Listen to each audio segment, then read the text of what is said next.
Class बेटा ਆਪਾਂ doctor Balvir Singh ਦਾ ਲੇਖ ਜਿਹੜਾ ਹੈ ਵਾਰਤਕ ਹੈ ਪ੍ਰਾਰਥਨਾ ਉਹ ਪੜਾਂਗੇ ਅੱਜ। ਡਾਕਟਰ ਬਲਵੀਰ ਸਿੰਘ ਕੌਣ ਸੀ? ਇਹਨਾਂ ਦਾ ਜਨਮ ਅੰਮ੍ਰਿਤਸਰ ਵਿੱਚ ਹੋਇਆ। ਇਹਨਾਂ ਨੂੰ ਸਾਹਿਤ ਦੇ ਨਾਲ ਬਹੁਤ ਪਿਆਰ ਸੀ, ਲਗਨ ਸੀ। ਅੰਮ੍ਰਿਤਸਰ ਵਿੱਚ ਪ੍ਰੋਫੈਸਰ ਰਹੇ, ਦੇਹਰਾਦੂਨ ਵਿੱਚ ਪ੍ਰਿੰਸੀਪਲ ਰਹੇ। ਉਹਨਾਂ ਦੀਆਂ ਪੁਸਤਕਾਂ ਦਾ ਵੇਰਵਾ ਕੁਛ ਦਿੱਤਾ ਹੈ। ਦੇਖੋ ਇਹਦਾ ਮਤਲਬ ਕੀ ਹੈ ਕਿ ਉਹਨਾਂ ਦੀ ਲੇਖਣੀ ਕਿਸ ਤਰ੍ਹਾਂ ਦੀ ਸੀ, ਇਹਦੇ ਨਾਲ ਤੁਹਾਨੂੰ ਅੰਦਾਜ਼ਾ ਹੋ ਜਾਏਗਾ।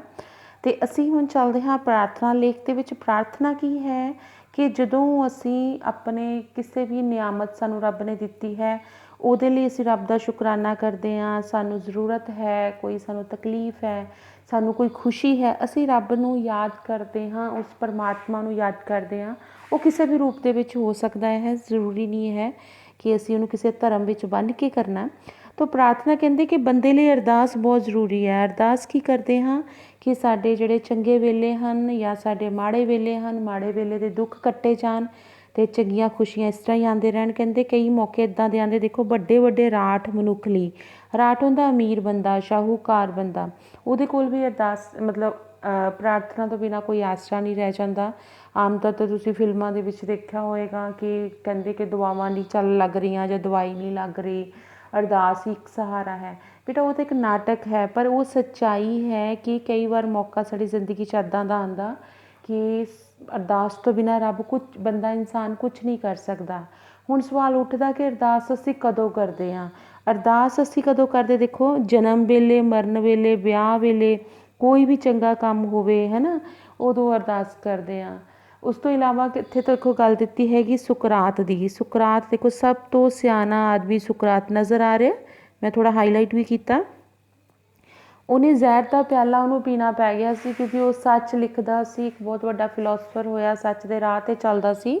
ਅਜਿਹਾ ਬੰਦਾ ਜਿਹੜਾ ਬੇਪਰਵਾਹ ਬੰਦਾ, ਉਹ ਵੀ ਅਰਦਾਸ ਦੀ ਮਹੱਤਤਾ ਨੂੰ ਕਿੰਨਾ ਸਮਝਦਾ ਸੀ। ਠੀਕ ਹੈ, ਸੋ ਅਰਦਾਸ ਦੀ ਬਹੁਤ ਮਹੱਤਤਾ ਹੈ। ਸਿਰਫ ਇੱਥੇ ਹੀ ਨਹੀਂ, ਮਤਲਬ ਭਾਰਤ ਵਿੱਚ ਹੀ ਨਹੀਂ, ਦੇਸ਼ ਵਿਦੇਸ਼ ਵਿੱਚ ਲੋਕ ਆਪਣੀ ਕੋਈ ਪ੍ਰੇ ਕਰਦਾ ਹੈ, ਕੋਈ ਪ੍ਰਾਰਥਨਾ ਕਰਦਾ, ਕੋਈ ਅਰਦਾਸ ਕਰਦਾ, ਆਪਣੇ ਆਪਣੇ ਧਰਮ ਦੇ ਮੁਤਾਬਕ ਉਹ ਜਿਹੜੇ ਹਨ ਅਰਦਾਸ ਕਰਦੇ ਹਨ। ਪੜ੍ਹੇ ਲੋਕ ਇਹਦੇ ਵਿੱਚ ਹੈਗਾ ਹੈ ਕਿ ਪੜ੍ਹੇ ਲਿਖੇ ਨੌਜਵਾਨ ਪੁੱਛਦੇ ਕਿ ਅਰਦਾਸ ਸੁਣਦੇ ਆ। ਜਿਹੜੇ ਪੜ੍ਹੇ ਲਿਖੇ ਹੁੰਦੇ ਕਹਿੰਦੇ ਕਿ ਇੱਥੇ ਕਿਹੜੀ ਕੋਈ ਰੱਬ ਹੈ ਜਾਂ ਇੱਥੇ ਕਿਹੜੀ ਕੋਈ ਇੱਦਾਂ ਦੀ ਤਾਕਤ ਹੈ ਜਿਹੜੀ ਸਮੱਸਿਆ ਦਾ ਹੱਲ ਕਰੇਗੀ। ਕੀ ਅਰਦਾਸ ਸੁਣੀ ਜਾਂਦੀ ਹੈ? ਕੀ ਅਰਦਾਸ ਦਾ ਉੱਤਰ ਮਿਲਦਾ ਹੈ? ਤਾਂ ਕਹਿੰਦੇ ਉੱਤਰ ਭਾਵੇਂ ਮਿਲਦਾ ਪਰ ਸਾਨੂੰ ਉੱਤਰ ਦੀ ਲੋੜ ਨਹੀਂ ਹੈ। ਅਰਦਾਸ ਸਾਡਾ ਕੀ ਹੈ? ਫਰਜ਼ ਹੈ। ਉੱਤਰ ਕੀ ਹੈ? ਗੈਰ ਜ਼ਰੂਰੀ।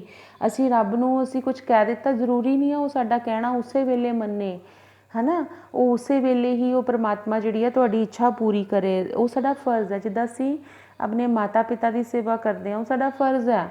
ਅਸੀਂ ਉਹਨਾਂ ਨੂੰ ਰਿਕੁਐਸਟ ਕਰਦੇ ਹਾਂ, ਉਹ ਸਾਡੀ ਇੱਛਾ ਜਿਹੜੀ ਪੂਰੀ ਕਰਦੇ ਆ। ਪਰ ਇਹ ਜ਼ਰੂਰੀ ਨਹੀਂ ਹੈ ਕਿ ਉਹ ਉਹਨਾਂ ਨੂੰ ਕਰਨੀ ਹੀ ਪਏਗੀ, ਉਹ ਉਹਨਾਂ ਦਾ ਫਰਜ਼ ਹੈ। ਅਸੀਂ ਆਪਣਾ ਫਰਜ਼ ਪੂਰਾ ਕਰ ਰਹੇ ਹਾਂ, ਉਹਨਾਂ ਨੇ ਦੇਖਣਾ ਸਹੀ ਆ ਗਲਤ ਹੈ, ਉਹਨਾਂ ਨੇ ਦੇਖ ਕੇ ਸਾਡੀ ਇੱਛਾ ਪੂਰੀ ਕਰਨੀ ਹੈ। ਸੋ ਇਹਦੇ ਵਿੱਚ ਹੁਣ ਤੱਕ ਤੁਸੀਂ ਇਹੀ ਪੜ੍ਹਿਆ। ਅਰਦਾਸ ਕੀ ਹੈ? ਅਰਦਾਸ ਕਿਸੇ ਵੀ ਮੌਕੇ 'ਤੇ ਕੀਤੀ ਜਾਣ ਵਾਲੀ, ਖੁਸ਼ੀ ਦੇ ਵੇਲੇ, ਗਮੀ ਦੇ ਵੇਲੇ, ਵਿਆਹ ਵੇਲੇ, ਹੈ ਨਾ, ਸੋਗ ਵੇਲੇ ਅਸੀਂ ਇਹ ਅਰਦਾਸ ਕਰਦੇ ਹਾਂ। ਅਰਦਾਸ ਦੀ ਜਿਹੜੀ ਆ ਬਹੁਤ ਮਹੱਤਤਾ ਹੈ। ਆਸਕਰ ਵਾਈਲਡ ਤੁਸੀਂ ਦਾ ਵਿੱਚ ਅਰਦਾਸ ਦਾ ਪੜ੍ਹੋਗੇ, ਉਹਨੇ ਲਿਖਿਆ ਸੀ ਕਿ ਅਰਦਾਸ ਦਾ ਉੱਤਰ ਮਿਲਣਾ ਹੀ ਨਹੀਂ ਚਾਹੀਦਾ। ਜੇ ਅਰਦਾਸ ਦਾ ਉੱਤਰ ਮਿਲ ਗਿਆ ਤਾਂ ਉਹ ਸਿਰਫ ਇੱਕ ਖਤੋ ਕਿਤਾਬਤ, ਮਤਲਬ ਉਹ ਇੱਕ ਜਿੱਦਾਂ ਚਿੱਠੀ ਪੱਤਰੀ ਹੁੰਦੀ ਹੈ, ਅਸੀਂ ਰੱਬ ਨੂੰ ਚਿੱਠੀ ਪਾਈ ਅਤੇ ਰੱਬ ਨੇ ਜਵਾਬ ਦੇ ਦਿੱਤਾ। ਤਾਂ ਇਹਦੇ ਵਿੱਚ ਦੋ ਫਿਲੋਸਫਰ ਦੀ ਗੱਲ ਹੋਈ, ਸੁਕਰਾਤ ਦੀ ਜਿਹੜਾ ਅਰਦਾਸ ਨੂੰ ਮੰਨਦਾ ਸੀ, ਆਸਕਰ ਵਾਈਲਡ ਜਿਹੜਾ ਕਹਿੰਦਾ ਅਰਦਾਸ ਦਾ ਉੱਤਰ ਨਹੀਂ ਮਿਲਣਾ ਚਾਹੀਦਾ। ਬੇਟਾ ਨੈਕਸਟ ਪੇਜ 'ਤੇ ਅਸੀਂ ਦੇਖਦੇ ਹਾਂ ਕਿ ਸਿੱਖ ਧਰਮ 'ਚ ਅਰਦਾਸ ਦੀ ਬਹੁਤ ਜ਼ਿਆਦਾ ਮਹੱਤਤਾ ਹੈ। ਆਹ ਦੇਖੋ ਲਾਈਨ, ਸਿੱਖ ਲਈ ਅਰਦਾਸ ਹੀ ਚੜ੍ਹਦੀ ਕਲਾ ਦਾ ਸਾਧਨ ਹੈ। ਬੇਟਾ ਤੁਸੀਂ ਅਰਦਾਸ ਸੁਣੀ ਹੋਏਗੀ, ਗੁਰਦੁਆਰਾ ਸਾਹਿਬ ਦੇ ਵਿੱਚ ਕਰਦੇ ਹੈਗੇ ਆ। ਅਖੀਰ 'ਚ ਕਹਿੰਦੇ ਆ ਜਦੋਂ ਸਾਰਾ ਪਾਠ ਹੋ ਜਾਂਦਾ ਆ ਕਿ ਨਾਨਕ ਨਾਮ ਚੜ੍ਹਦੀ ਕਲਾ, ਤੇਰੇ ਭਾਣੇ ਸਰਬੱਤ ਦਾ ਭਲਾ। ਸੋ ਅਸੀਂ ਕਹਿੰਦੇ ਨਾਨਕ ਨਾਮ ਚੜ੍ਹਦੀ ਕਲਾ, ਯਾਨੀ ਕਿ ਜਿਹੜਾ ਇਨਸਾਨ ਰੱਬ ਦਾ ਨਾਮ ਲੈਂਦਾ ਹੈ, ਪਰਮਾਤਮਾ ਦਾ ਨਾਮ ਰਹਿੰਦਾ, ਉਹ ਹਮੇਸ਼ਾ ਚੜ੍ਹਦੀ ਕਲਾ 'ਚ ਰਹਿੰਦਾ ਹੈ।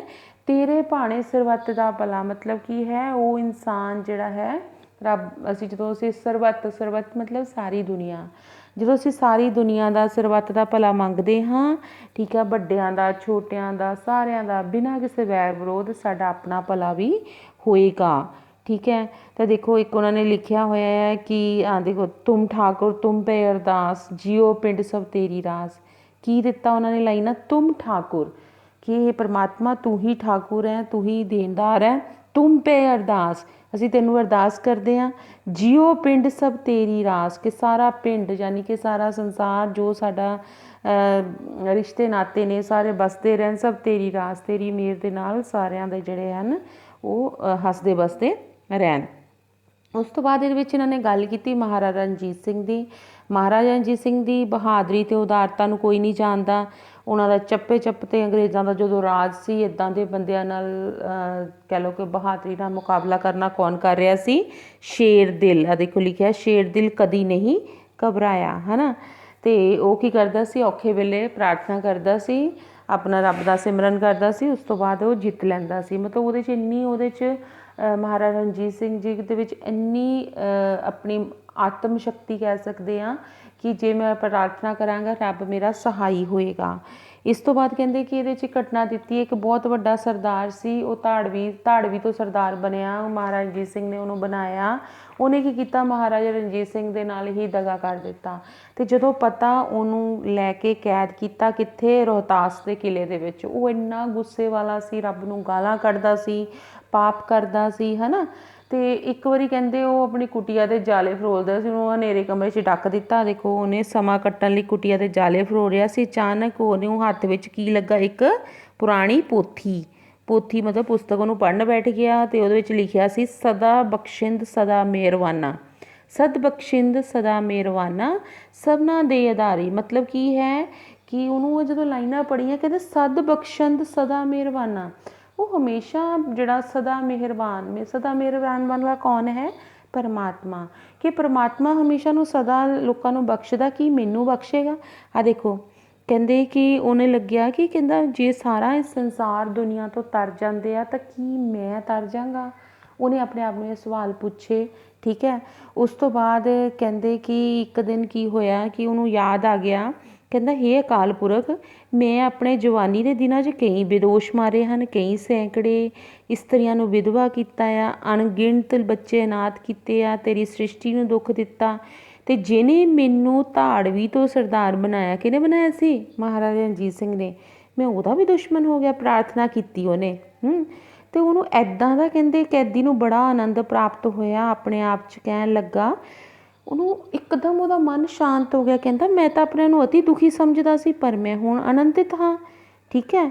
ਉਹ ਇਸ ਤੋਂ ਬਾਅਦ ਉਹਦੇ 'ਚ ਇੰਨੀ ਨਿਮਰਤਾ ਆ ਗਈ। ਜਿਹੜਾ ਬੰਦਾ ਗੁੱਸੇ 'ਚ ਪਰਮਾਤਮਾ ਨੂੰ ਗਾਲਾਂ ਕੱਢਦਾ ਰਹਿੰਦਾ ਸੀ, ਉਹ ਕੀ ਸੀ? ਉਹਦਾ ਸੁਭਾਅ ਬਿਲਕੁਲ ਬਦਲ ਗਿਆ। ਉਹ ਬਿਲਕੁਲ ਸ਼ਾਂਤ ਚਿੱਤ ਰਹਿਣ ਲੱਗ ਗਿਆ, ਰੱਬ ਨੂੰ ਯਾਦ ਕਰਨ ਲੱਗ ਗਿਆ, ਹੈ ਨਾ। ਅਤੇ ਸੁਣੀ ਹੈ ਉੱਥੇ ਘਟਨਾ ਕਿ ਇੱਕ ਵਾਰੀ ਮਹਾਰਾਜਾ ਰਣਜੀਤ ਸਿੰਘ ਉਸ ਕਿਲ੍ਹੇ 'ਚ ਆਏ, ਰੋਹਤਾਸ ਦੇ ਕਿਲ੍ਹੇ ਦੇ ਵਿੱਚ, ਅਤੇ ਇੱਕ ਦਿਨ ਰਾਤ ਨੂੰ ਉਹਨਾਂ ਨੂੰ ਨੀਂਦ ਨਹੀਂ ਆਈ, ਹੈ ਨਾ। ਉਹਨਾਂ ਨੇ ਮੀਂਹ ਹਨੇਰੀ ਤੂਫਾਨ ਬਹੁਤ ਚੱਲ ਰਿਹਾ ਸੀ, ਮਹਾਰਾਜਾ ਰਣਜੀਤ ਸਿੰਘ ਨੂੰ ਨੀਂਦ ਨਹੀਂ ਆ ਰਹੀ, ਅਤੇ ਉਹਨਾਂ ਨੇ ਕੀ ਕੀਤਾ? ਅਰਦਾਸ ਕੀਤੀ। ਉਹਨਾਂ ਦੀ ਅੱਖ ਲੱਗ ਗਈ। ਸਵੇਰੇ ਰਾਜੀ ਖੁਸ਼ੀ ਉੱਠੇ। ਕੌਣ?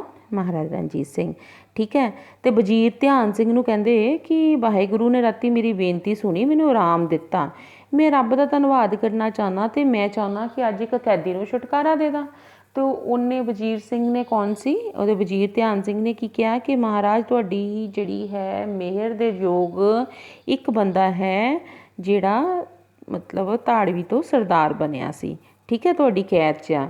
ਅਤੇ ਉਸ ਤੋਂ ਬਾਅਦ ਮਹਾਰਾਜਾ ਰਣਜੀਤ ਸਿੰਘ ਬਹੁਤ ਖੁਸ਼ ਹੋਏ ਕਿ ਉਹ ਇੰਨਾ ਗੁੱਸੇ ਵਾਲਾ ਬੰਦਾ, ਉਹ ਇਨਸਾਨ ਜਿਹੜਾ ਹੈ ਇੱਕਦਮ ਧਾਰਮਿਕ ਹੋ ਗਿਆ, ਇੱਕਦਮ ਨਿਮਰ ਹੋ ਗਿਆ। ਉਹਨਾਂ ਨੇ ਕੀ ਕੀਤਾ? ਉਹਨੂੰ ਛੱਡ ਦਿੱਤਾ। ਅਤੇ ਉਹਨੂੰ ਕਹਿੰਦੇ ਤੈਨੂੰ ਦੁਬਾਰਾ ਸਰਦਾਰੀ ਦੇਣ ਲੱਗੇ ਆ। ਆ ਦੇਖੋ ਫਿਰ ਸਰਦਾਰੀ ਦੇਣ ਲੱਗਾ, ਪਰ ਉਸਨੇ ਸਰਦਾਰੀ ਲੈਣੀ ਪ੍ਰਵਾਨ ਨਹੀਂ ਕੀਤੀ। ਅਤੇ ਉਹਨੇ ਕੀ ਕਿਹਾ ਕਿ ਮੈਂ ਰੱਬ ਦਾ ਸਿਮਰਨ ਕਰਕੇ ਹੀ ਖੁਸ਼ ਹਾਂ। ਅਤੇ ਉਹਨੇ ਦੱਸਿਆ ਕਿ ਉਹਦੀ ਸੇਵਾ ਵਿੱਚ ਪ੍ਰਾਰਥਨਾ ਜੇ ਅਸੀਂ ਕਰਦੇ ਹਾਂ ਅਤੇ ਸਾਡੇ ਦੁੱਖ ਕਸ਼ਟ ਸਾਰੇ ਹੀ ਕੱਟੇ ਜਾਂਦੇ ਹਨ। ਆ ਦੇਖੋ ਦਿੱਤਾ ਹੋਇਆ, ਸਾਚ ਕਹੇ ਸੁਣ ਲੈ ਸਵੇ, ਜਿਨ ਪ੍ਰੇਮ ਕੀਓ ਤਿਨ ਹੀ ਪ੍ਰਭ ਪਾਇਓ। ਕੀ ਕਹਿੰਦੇ? ਸੱਚੀ ਗੱਲ ਹੈ, ਜਿਹੜਾ ਬੰਦਾ ਸੱਚੇ ਮਨ ਦੇ ਨਾਲ ਰੱਬ ਨੂੰ ਅਰਦਾਸ ਕਰਦਾ ਹੈ, ਉਹਦੇ ਸਾਰੇ ਕਾਰਜ ਸਿੱਧ ਹੁੰਦੇ ਹਨ। ਤਿਨ ਹੀ ਪ੍ਰਭ ਪਾਇਓ, ਉਹਨੂੰ ਹੀ ਪਰਮਾਤਮਾ ਮਿਲਦਾ ਹੈ।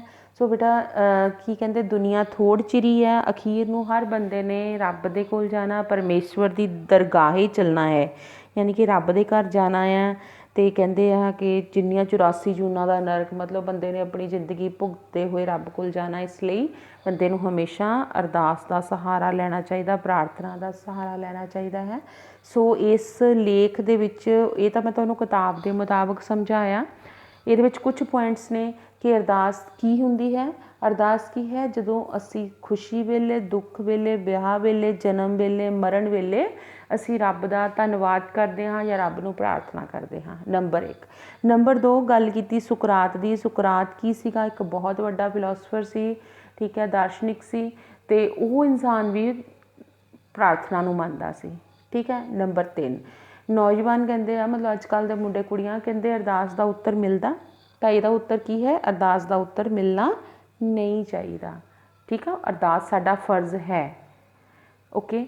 ਚੌਥੀ ਗੱਲ, ਔਸਕਰ ਵਾਈਲਡ। ਔਸਕਰ, ਇਹ ਥੋੜ੍ਹੇ ਕੁਐਸਚਨ ਨੇ ਇਸ ਲਈ ਮੈਂ ਤੁਹਾਨੂੰ ਪੁਆਇੰਟਸ। ਔਸਕਰ ਵਾਈਲਡ ਕਹਿੰਦਾ ਅਰਦਾਸ ਦਾ ਉੱਤਰ ਨਹੀਂ ਮਿਲਣਾ ਚਾਹੀਦਾ। ਜੇ ਅਰਦਾਸ ਦਾ ਉੱਤਰ ਮਿਲ ਗਿਆ ਤਾਂ ਉਹ ਕੀ ਹੋ ਜਾਏਗਾ?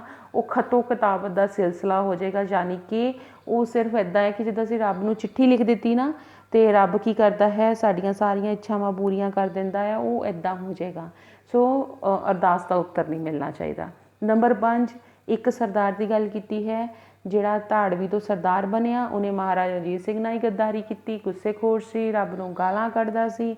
ਤਾਂ ਫਿਰ ਕੀ ਹੋਇਆ? ਉਹਨੂੰ ਫੜ ਲਿਆ, ਕੈਦ ਕਰ ਦਿੱਤਾ, ਅਤੇ ਉੱਥੇ ਜਾ ਕੇ ਉਹਨੇ ਜਦੋਂ ਇਹ ਸ਼ਬਦ ਪੜ੍ਹਿਆ ਕਿ ਰੱਬ ਸਾਰਿਆਂ ਨੂੰ ਬਖਸ਼ਦਾ ਹੈ, ਦੇਖੋ, ਸਦਾ ਬਖਸ਼ਣ ਸਦਾ ਮਿਹਰਬਾਨਾ, ਸਦ ਬਖਸ਼ਣ ਸਦਾ ਮਿਹਰਬਾਨਾ, ਸਭਨਾਂ ਦੇ ਆਧਾਰ, ਕਿ ਰੱਬ ਸਾਰਿਆਂ ਦੇ ਪਾਪ ਬਖਸ਼ਦਾ ਹੈ, ਅਤੇ ਮੈਂ ਜਿਹੜੇ ਇੰਨੇ ਇਸਤਰੀਆਂ ਨੂੰ ਮਾਰਿਆ, ਇੰਨੇ ਬੱਚੇ ਵੀ ਅਨਾਥ ਕੀਤੇ, ਮੈਨੂੰ ਬਖਸ਼ ਦੇਗਾ। ਪਰ ਇਹ ਪੜ੍ਹ ਕੇ ਉਹਨੂੰ ਇੰਨੀ ਸ਼ਾਂਤੀ ਮਿਲੀ ਤਾਂ ਉਹ ਬਿਲਕੁਲ ਨਿਮਰ ਹੋ ਗਿਆ। ਫਿਰ ਮਹਾਰਾਜਾ ਰਣਜੀਤ ਸਿੰਘ ਜਦੋਂ ਉਸ ਕਿਲ੍ਹੇ 'ਚ ਆਏ, ਉਹਨਾਂ ਨੂੰ ਨੀਂਦ ਨਹੀਂ ਆਈ, ਉਹਨਾਂ ਨੇ ਅਰਦਾਸ ਕੀਤੀ ਅਤੇ ਫਿਰ ਉਸ ਤੋਂ ਬਾਅਦ ਉਹਨਾਂ ਦਾ ਮਨ ਬਹੁਤ ਸ਼ਾਂਤ ਹੋ ਗਿਆ। ਅਗਲੇ ਦਿਨ ਖੁਸ਼ੀ ਖੁਸ਼ੀ ਉਹਨਾਂ ਨੇ ਆਪਣੇ ਵਜ਼ੀਰ ਨੂੰ ਕਿਹਾ ਕਿ ਮੈਂ ਕਿਸੇ ਨੂੰ ਛੱਡਣਾ ਚਾਹੁੰਦਾ ਹਾਂ, ਕੈਦੀ ਨੂੰ, ਮੈਨੂੰ ਦੱਸੋ ਕਿ ਕਿਹਦੀ ਕਦਾ ਸਜ਼ਾ ਮਾफ़ ਕੀਤੀ ਜਾ ਸਕਦੀ ਹੈ। ਤਾਂ ਉਹਨਾਂ ਨੇ ਉਸ ਕੈਦੀ ਦਾ ਨਾਮ ਲਿਆ, ਹੈ ਨਾ, ਜਿਹੜਾ ਧਾੜਵੀ ਤੋਂ ਸਰਦਾਰ ਬਣਿਆ ਸੀ, ਪਰ ਉਹਨੇ ਕਿਹਾ ਕਿ ਮੈਂ ਹੁਣ ਸਰਦਾਰ ਨਹੀਂ ਬਣਨਾ ਚਾਹੁੰਦਾ। ਅਸਲ ਵਿੱਚ ਕੀ ਸੱਚ ਹੈ? ਮੈਂ ਹੁਣ ਰੱਬ ਦੀ ਹੀ ਦਾ ਨਾਮ ਹੀ ਲੈਣਾ ਚਾਹੁੰਦਾ ਹਾਂ, ਉਹਨੂੰ ਹੀ ਪ੍ਰਾਰਥਨਾ ਕਰਨਾ ਚਾਹੁੰਦਾ ਹਾਂ। ਸੋ ਬੇਟਾ, ਇਹ ਸੀ ਪ੍ਰਾਰਥਨਾ। ਕਿ ਪ੍ਰਾਰਥਨਾ ਕੀ ਹੈ? ਕਿ ਜਦੋਂ ਬੰਦਾ ਸੱਚੇ ਮਨ ਨਾਲ ਕੋਈ ਵੀ ਆਪਣੀ ਇੱਛਾ ਜਿਹੜੀ ਹੈ ਆਪਣੇ ਪਰਮਾਤਮਾ ਨੂੰ ਦੱਸਦਾ ਹੈ, ਉਹ ਜ਼ਰੂਰ ਪੂਰੀ ਹੁੰਦੀ ਹੈ, ਠੀਕ ਹੈ। ਸੋ ਇਹਦੇ ਲਈ ਸਾਨੂੰ ਨਿਮਰ ਹੋ ਕੇ ਚੱਲਣਾ ਚਾਹੀਦਾ ਹੈ। ਆਪਣੇ ਪਾਪ ਜਿਹੜੇ ਆ, ਜਿੱਦਾਂ ਅਸੀਂ ਮਾਤਾ ਪਿਤਾ ਨੂੰ ਸੌਰੀ ਕਹਿੰਦੇ ਹਾਂ ਨਾ ਕਿ ਸਾਨੂੰ ਮਾफ़ ਕਰ ਦਿਓ, ਇੱਦਾਂ ਹੀ ਰੱਬ ਕੋਲੋਂ ਆਪਣੀਆਂ ਗਲਤੀਆਂ ਦਾ ਪਛਤਾਵਾ ਸੱਚੇ ਮਨ ਨਾਲ ਕਰੋਗੇ ਤਾਂ ਤੁਹਾਡੇ ਸਾਰੇ ਕਾਰਜ ਸਿੱਧ ਹੋਣਗੇ।